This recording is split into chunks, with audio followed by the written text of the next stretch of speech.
Votre invité aujourd'hui dans la grande interview en direct sur Boursorama, c'est Yves Verrier, le secrétaire général de Force ouvrière. Bonjour, Bonjour, comment allez-vous? très bien, Bon, merci. merci d'être là avec nous. Vous avez regardé, j'imagine, hier le discours du Premier ministre qui met en garde contre le risque de l'écroulement de l'économie si le déconfinement n'est pas mis en œuvre. Euh, Remettre l'économie en route, c'est même en mode dégradé, parce que ce sera évidemment en mode dégradé, c'était nécessaire quand on voit notamment l'explosion, on en reparlera tout à l'heure, mais des chiffres du nombre de chômeurs en France et d'une violence inouïe. Ce qui était d'abord nécessaire, c'était de préserver la santé des salariés et de la population en général. Et ce qui a été nécessaire, et encore jusqu'au 11 mai, à tout le moins, c'est le confinement. À l'évidence, c'est ainsi, le Premier ministre a beaucoup insisté là-dessus, à juste titre, qu'on a limité le nombre d'entrées en maladie et a fortiori en réanimation, et qu'on a pu faire face à l'insuffisante capacité du système Ouais. hospitalier aujourd'hui, ce qui est malheureux d'ailleurs. On a eu de cesse pendant des mois et des mois d'alerter sur la situation tendue dans les hôpitaux. On n'a malheureusement pas été écouté suffisamment tôt par le passé, et voilà, on a été confronté à cette situation. Évidemment, on est dans une double tension. Il y a toujours cette crainte, puisque le Premier ministre dit il va falloir apprendre à vivre avec le virus. Ouais. Mais apprendre à vivre avec le virus, c'est avec la peur de contracter la maladie quand même. Donc C'est ça, ça. c'est Ce la qu'il nous dit première en question. creux, le Premier ministre, c'est que le risque zéro n'existe pas. Ça qu'il nous dit. Il nous dit qu'il faut apprendre, c'est ça, à coexister avec le Covid tant qu'on n'a pas de traitement, de vaccin. C'est ça qu'il nous dit, hein, Oui, mais au justement, risque de l'écroulement économique. le risque zéro, il y a deux façons de l'éviter. C'est soit effectivement de finir par trouver le plus vite, ce sera le mieux, un traitement, Ah, un mais ça, on ne sait pas. vaccin, Ça, on ne sait pas. soit de mettre en place tous les moyens qui garantissent la protection sur des salariés. Et Mais même si vous faites évidemment, tout, Yves Verrier, même si vous faites un maximum, le risque zéro n'existe pas, vous en convenez. mais le risque zéro n'existe jamais en quoi que ce soit. C'est Ce vrai, qui n'est ça. pas acceptable, c'est qu'on risque sa santé alors que des moyens de protection pourraient être mis en œuvre. Mettre à disposition les masques. Moi, j'ai compris que du côté du gouvernement, la doctrine avait évolué. Il l'a reconnu lui-même. Et aujourd'hui, j'ai entendu que les conditions de la reprise dans les entreprises, comme dans le secteur de la fonction publique, le secteur public, serait la disponibilité de masques protecteurs. Donc, il faut que maintenant, Au on moins les choses sorte sont de claires. Au moins les choses sont l'Arlésienne. claires maintenant. Il faut qu'on sorte de l'Arlésienne et que ces masques soient effectivement mis en place, disponibles. Qui va les fournir? Qui va les prendre en charge? Ça, c'est une question Et à ça, c'est laquelle il flou. faut Ça, pour répondre. vous, c'est flou. On n'a pas encore les réponses. Moi, je demanderai Vous le voyez au demain. Enfin, Premier vous lui parlez ministre demain. demain Ouais. des réponses à toutes ces questions. Comme il relève, et ça c'est important, de la responsabilité des pouvoirs publics d'édicter précisément quel type de masque on doit utiliser, quelles sont les modalités d'utilisation des masques pour une sûreté de la protection, en fonction des situations, selon le poste de travail, selon qu'on est dans les transports. Il faut que ces règles soient édictées avec précision et sûreté, qu'on sache ce qu'on doit faire. Et nous, les syndicats, notre rôle, il est de nous assurer que ces masques sont bel et bien disponibles et dans les conditions qui sont préconisées précisément pour qu'ils soient utilisés efficacement. Et donc, vous lui Donc, demandez quoi demain quand vous le voyez, enfin, quand vous lui parlez au Premier ministre, concrètement? Les trois questions on que vous va allez lui lui poser. demander aussi de préciser un peu les choses en matière de transport, parce que quand il indique, par exemple, qu'il faut neutraliser un siège sur deux, vous savez, dans le RER ou le métro, c'est pas assis qu'on est le plus près les uns des autres, c'est debout. Donc il va y avoir une grosse difficulté sur la fluidification du trafic. Donc préconisation de poursuivre quand on le peut le télétravail, et à ce titre d'ailleurs, le télétravail tel qu'il a été mis en place n'a pas été du tout préparé, négocié, et on sait que les conditions sont aussi compliquées. Et on avait de longue date demandé l'ouverture d'une négociation au niveau interprofessionnel sur le télétravail, y compris en y intégrant le droit à la déconnexion. Moi, j'ai renouvelé au patronat cette demande ces jours derniers, et en particulier hier, à la suite de l'intervention du Premier ministre. Ouais. Philippe Martinez, le secrétaire général de la CGT, qui qui s'interroge, savoir si tout le monde aura bien justement un masque. Comment est-ce qu'on garantit, là encore une fois, c'est important, concrètement, une sécurité sanitaire maximale? On la garantit à la fois par la mise à disposition des équipements de protection individuelle, donc masques, gel, plexiglas selon les situations. On la garantit aussi par une organisation du travail. Et là, j'insiste beaucoup. Le maître mot du Premier ministre hier était entre autres la progressivité. Moi, j'ai entendu dans son discours plutôt une accélération de la reprise, et ce que je crains, c'est que ça ne se traduise parfois par de la précipitation qui irait à l'encontre justement d'une organisation du travail et de comportements qui préservent le respect effectif des gestes barrières. Parce que, vous savez, les gestes barrières, ça va à l'encontre de ce qui est notre culture, de ce qui est le réflexe spontané. Spontanément, quand on arrive au travail, on va plutôt saluer ses collègues, se serrer la main, voire se faire la bise. On va spontanément discuter au moment de la pause, par exemple, au moment de la sortie du travail. Donc on a plutôt en société le réflexe de se rapprocher les uns des autres. Et là, ce qu'on va demander aux salariés, c'est de rompre avec ces réflexes qui sont des réflexes spontanés culturels.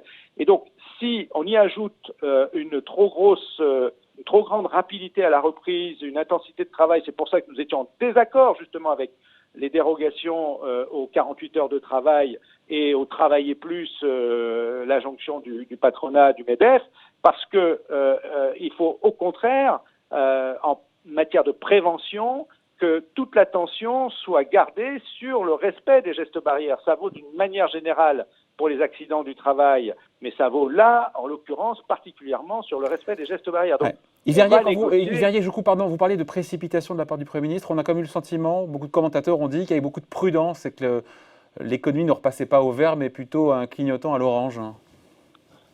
Il a beaucoup utilisé le terme de prudence. Il a lui-même reconnu qu'au terme de son discours, des incertitudes demeurent. Il faut répondre à ces incertitudes qui sont autant de questions. Mais on voit bien qu'il y a... c'était la première question, l'enjeu économique. On est parfaitement... Vous savez, les salariés aujourd'hui, ils sont tiraillés entre la peur de contracter le virus, qui est parfaitement légitime, compte tenu de la violence de cette maladie dans certains cas, trop nombreux d'ailleurs, et puis la peur des fins de mois difficiles quand on est en activité partielle parce que on n'a pas son salaire intégral, la peur de son emploi demain, du devenir de son emploi, de l'activité, et donc il y a ce tiraillement, mais personne n'est prêt à courir le risque de sa santé pour autant. Mais bien évidemment, l'important, c'est que tous les moyens soient disponibles le plus rapidement possible. Et là, il y a un vrai problème en matière de politique industrielle. Ça fait partie de nos demandes. On s'est aperçu qu'on n'était pas capable de produire suffisamment de masques le moment venu, comme on n'était pas capable d'avoir suffisamment de respirateurs, comme on n'avait pas suffisamment de capacité en matière de tests et de médicaments y compris. Donc, de manière plus générale, ça doit conduire à une reconsidération des politiques industrielles. Et c'est peut-être il y a une prise de conscience. Yves Verrier, on a le sentiment dans le discours du président qu'il y avait une prise de conscience de ce point de vue-là sur toute la filière santé. Oui, santé, alimentation, on s'en aperçoit également. Je pense que c'est aussi majeur du point de vue de la question de l'emploi, la relocalisation d'un certain nombre d'entreprises, d'industries, de services, donc de l'emploi à la clé. Et bien évidemment, il y a un enjeu important parce que selon qu'on est dans une grande entreprise, petite entreprise, il y a la responsabilisation des donneurs d'ordre sur toute la chaîne de valeur, sur les sous-traitants en particulier, les fournisseurs, parce qu'en ce moment, ça coince, y compris en ce moment, parce que la chaîne a été rompue, si vous voulez. Il y a des entreprises, soit qui n'ont pas de clients dans l'immédiat, soit qui n'ont pas la fourniture dans l'immédiat. Donc, de toute façon, je pense que la reprise, le moment venu, ne peut être que progressive, à la fois pour des raisons de santé et de sécurité, à la fois pour s'assurer, vous savez, nous avons milité dès le début du confinement pour qu'on se concentre sur les activités essentielles, indispensables, et qu'on arrête le reste. Pourquoi ? Pour qu'on mette tous les moyens dont on n'avait pas suffisamment de stock sur ces activités essentielles, plutôt que de les disperser et de faire que les activités essentielles ne soient pas suffisamment protégées, équipées. Eh bien, on sera dans une situation où la progressivité doit justement permettre de s'assurer que tous les moyens, donc je le redis, les masques, les tests, etc., seront bien à l'endroit où on en a besoin. Ouais. S'agissant des masques et des tests, c'est intéressant. Alors, ce sont des grands groupes, évidemment, mais on a entendu Engie dire, voilà, pour tous les collaborateurs qui vont revenir au siège, il y aura des masques obligatoires pour tout le monde. On a vu Veolia dire, on prendra la température à l'entrée des bâtiments, on va tester tous nos salariés. On imagine que pour des TPE, des PME, c'est beaucoup plus compliqué, mais idéalement, il faudrait faire ça, aller jusque-là. Je pense. Écoutez, ça, c'est encore une fois, c'est au pouvoir public d'édicter précisément les mesures qui sont indispensables. Donc, la question des tests, elle est effectivement posée. Moi, je pose une autre question parce que j'ai compris que la doctrine en la matière était de repérer les personnes potentiellement porteurs du virus. Pour les isoler. Et les personnes contacts pour les isoler. Et ça va soulever des questions, des risques, par exemple de stigmatisation, et des questions sur le statut des salariés, quand ce sont des salariés qui auront obligation d'être isolés, confinés pendant 14 jours. Si, par exemple, vous savez, les personnes contacts de quelqu'un porteur, c'est son environnement familial, mais c'est son environnement au travail, donc ses collègues de service, d'atelier, et ça va forcément poser des questions sur l'organisation du travail demain, si on doit tout à coup isoler telle personne, plus ces personnes contacts dans la même entreprise. Qu'est-ce que deviendra le statut du ou des salariés concernés? Qu'est-ce que deviendra l'activité de l'entreprise en termes de continuité? Donc, et là, vous demandez au gouvernement d'être clair là-dessus. Il faut qu'il soit clair, et comme on a compris dans son discours qu'il prolongeait le gouvernement l'activité partielle jusqu'au 1er juin, le gros point d'interrogation, c'est mais après le 1er juin, on en aura encore besoin. Alors, Muriel Pénicaud s'est exprimée sur ce sujet-là aujourd'hui, Yves Verrier. Elle nous a rappelé que plus de 11,3 millions de salariés aujourd'hui étaient en chômage partiel. On rappelle, payé aux 2 tiers par l'État et 1 tiers par l'UNEDIC.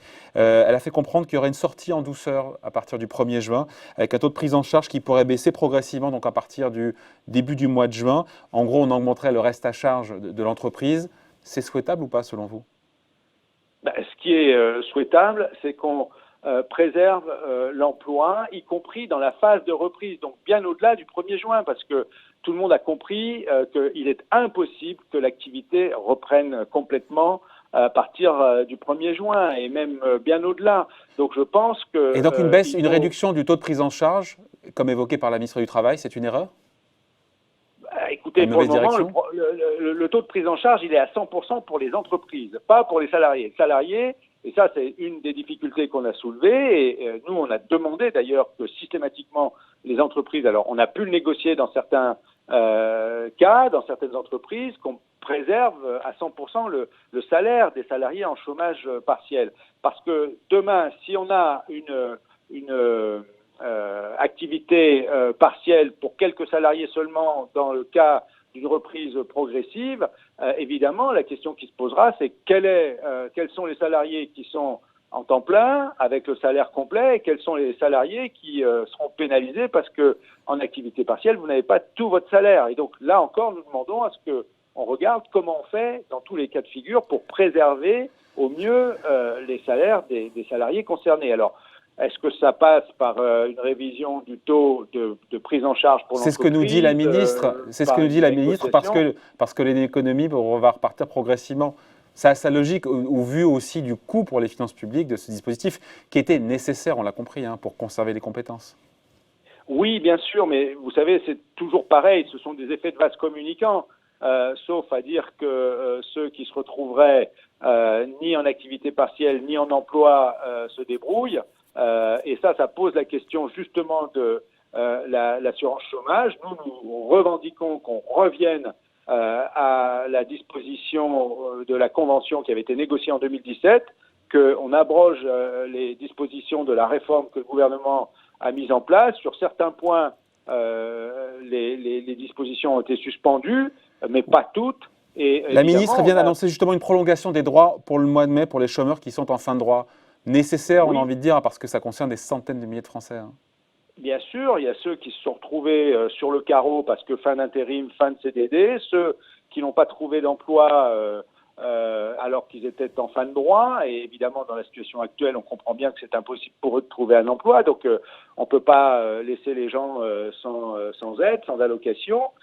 Mais encore une fois, il faut qu'on revienne, qu'on redonne la main à la négociation sur l'assurance chômage, parce qu'on s'aperçoit que, justement, les organisations syndicales avaient contesté la réforme du mois de juin dernier et on ne s'était pas trompé. La preuve en est, c'est qu'il a fallu, au dernier moment, suspendre un certain nombre des dispositions que le gouvernement avait décidé. Mais malgré ces dispositions, malgré les prêts garantis par l'État, malgré le chômage partiel, malgré ce plan de 110 milliards d'euros du gouvernement, ça n'a pas empêché l'explosion. Et là, je fais appel à l'historique qu'on a sur le sujet en nombre de chômeurs qui ont pointé à Pôle emploi. Vous avez vu les chiffres, mais c'est du jamais vu. 250 000 de chômeurs de plus sur le mois de mars, sachant que le confinement, c'est 2 semaines sur le mois de mars.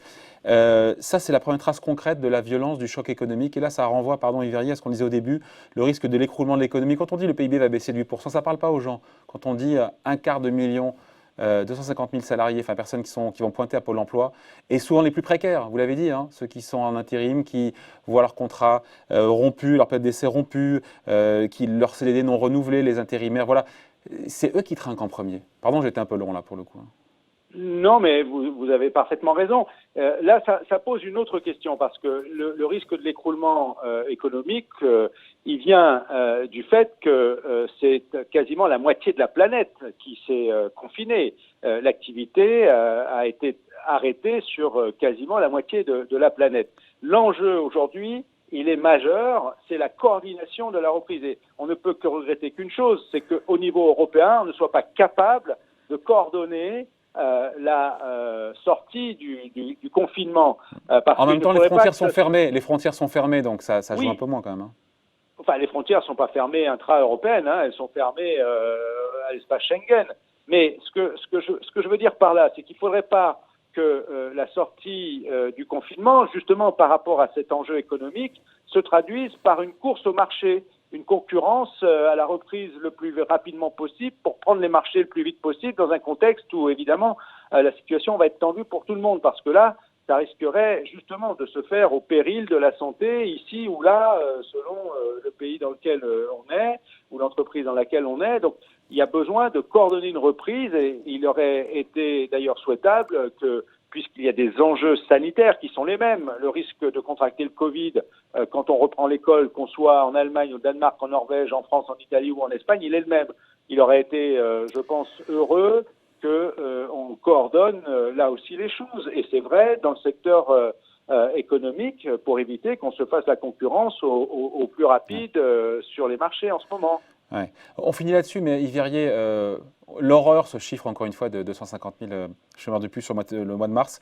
Et après, on a l'OFCE qui fait du bon boulot en général. Après, c'est de la prévision, c'est pas facile, mais il nous parle de 500 000 potentiellement chômeurs de plus entre mi-mars et mi-mai. Waouh! Et là, Eric Woerth, président de la Commission des finances de l'Assemblée nationale, qui dit mais on peut même imaginer 1 million de chômeurs de plus. Et là, on se dit mais il faut quand même que l'économie redémarre avec toute la sécurité sanitaire qui va avec, mais quand même, quand on voit la violence des destructions d'emplois.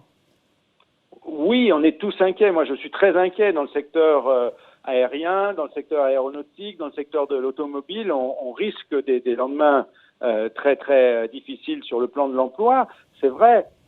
Mais encore une fois qu'on s'est dit cela, il va falloir travailler sérieusement sur une reprise de l'activité. Il va falloir réviser un certain nombre de modèles qui ont été mis en place. Moi, je rappelle quand même que les entreprises bénéficient de l'ordre de 140 milliards d'euros d'aide publique depuis pas mal de temps. C'est le ministre des Comptes publics qui l'avait évalué Et je pense qu'il y a un certain nombre de dispositifs qui doivent être réorientés. On ne contrôle pas suffisamment, on ne soumet pas suffisamment à condition, on ne contrôle pas, on n'évalue pas suffisamment ces aides du point de vue de l'emploi. Donc, il y a incontestablement une révision d'un certain nombre de dispositions. Je pense que faut pas oublier qu'on était revenu à des dividendes versés aux entreprises records en 2019. Nous avons d'ailleurs demandé. Beaucoup ont été sucrés, vont être sucrés cette année, vous avez vu. Oui, enfin pas partout, cependant. Donc, après, les boîtes qui vont bien et qui ne font pas appel aux subsides publics, après, c'est à eux de voir. Bah oui, mais il y a une question de solidarité. On ne peut pas nous appeler à la solidarité nationale à tout bout de champ et qu'en soient épargnés les plus riches ou les actionnaires. Ouais, une petite question juste, vous connaissez mieux le sujet que moi. L'obligation de sécurité pour un chef d'entreprise, sécurité de ses salariés, obligation de moyens ou de résultats? Vous allez comprendre pourquoi je vous pose la question. Oui, bien sûr. C'est une obligation de l'entreprise en termes... moyens, d'accord, mais... non, je pose la question, je ne sais pas du tout en fait. Traduit en résultat, vous comprenez.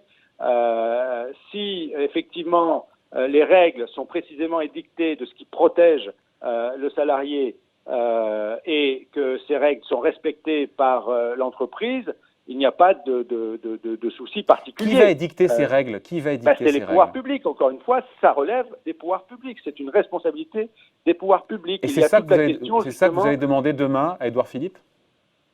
Entre autres, oui, je vous le disais, sur la question des masques, puisque c'est devenu apparemment la doctrine, la condition de la reprise dans l'entreprise ou dans l'école, par exemple, quel type de masque, quel mode d'utilisation, dans quelles circonstances, ça relève. Le syndicat n'a pas de compétences particulières. Moi, je ne sais pas s'il faut utiliser tel masque en tant que syndicaliste, s'il faut 1 mètre ou 1,50 m de distance. Ça relève de la science médicale, de l'immunologie, et ça, au pouvoir public, à partir des consignes édictées par les scientifiques en la matière, qui doivent édicter ces règles. Et nous, notre rôle, c'est de nous assurer qu'elles sont bel et bien mises en œuvre, que les moyens sont bel et bien disponibles, pris en charge, et que on est en capacité de négocier. C'est notre rôle au quotidien. Vous savez, un peu partout dans le pays, moi j'ai échangé continuellement avec tous nos syndicats dans tous les secteurs d'activité. Ouais. Depuis le début, je peux vous dire qu'ils sont sur le terrain et à surveiller, à négocier soit la mise en activité partielle, soit telle ou telle organisation du travail, soit la mise à disposition de masques, gel et autres. On n'a pas arrêté sur ces sujets-là auprès des salariés. Je vous posais la question, Yves Verrier, on va finir là-dessus, parce qu'il y a beaucoup de patrons de TPE, de PME qui sont tétanisés à l'idée qu'ils vont tout faire pour protéger leurs salariés dans les règles, mais que si un salarié a attrapé le virus, eh bien qu'il y ait des décisions de justice, et là ça renvoie à ce qui s'est passé dans le cadre de l'affaire Amazon. Donc cette peur de patrons, je ne parle pas des grandes multinationales, des patrons de TPE, de PME, qui se disent voilà, je vais être poursuivi potentiellement en justice pour non-respect des normes sanitaires. Il y a cette peur juridique qui tétanise les chefs d'entreprise. Vous comprenez ça ? Oui, bien sûr que je comprends ça, mais c'est pour ça qu'il faut bien identifier les responsabilités des uns et des autres. Au pouvoir public, d'édicter les règles qui doivent être mises en œuvre et d'assurer la mise à disposition des moyens indispensables. 2, à l'employeur de mettre en application ces règles et de fournir les moyens qui sont nécessaires. Mais si malgré l'application de ces règles, un de ces salariés contractait le Covid, qui est responsable ? Après, la question, elle se pose de savoir... C'est ça le sujet, en fait. Si les règles ont été respectées, soit les règles n'étaient pas bonnes et c'est les pouvoirs publics qui sont mis en cause. Ça veut dire que si on nous a dit qu'on pouvait utiliser tel masque et que le masque n'était pas suffisamment protecteur, ce sont les pouvoirs publics qui ont dit que ce masque était censé être protecteur, ou que 1 mètre de distance est la bonne distance, alors qu'en réalité c'est pas suffisant. Je dis ça, j'en sais rien, c'est une illustration. Donc, mais c'est pour comprendre quelles sont les responsabilités des uns et des autres. Si l'employeur, lui, a respecté des règles, celles qu'on lui a édictées, mais que c'est ces règles-là qui sont en défaut, ça n'est pas l'employeur ou l'entreprise qui est en responsabilité, puisqu'il les aura respectées, comme le syndicat qui aura, dans le cadre du Conseil Conseil social et économique ou de la Commission santé et sécurité ou du CHSCT aura vérifié et négocié pour que l'organisation du travail respecte et conduise à respecter telle ou telle règle, il aura assumé ses responsabilités dans le cadre des règles qui ont été édictées et des moyens. On le voit, il y a beaucoup de questions. Il y a beaucoup de questions que vous aurez demain à poser au Premier ministre. On le voit bien. Absolument, absolument. Bon, affaire à suivre. Merci d'avoir été avec nous en tout cas. Yves Verrier, secrétaire général de Force Ouvrière, invité à la grande interview en direct sur Boursorama. Merci Yves Verrier. Merci à vous. Au revoir. Merci. Bonne journée.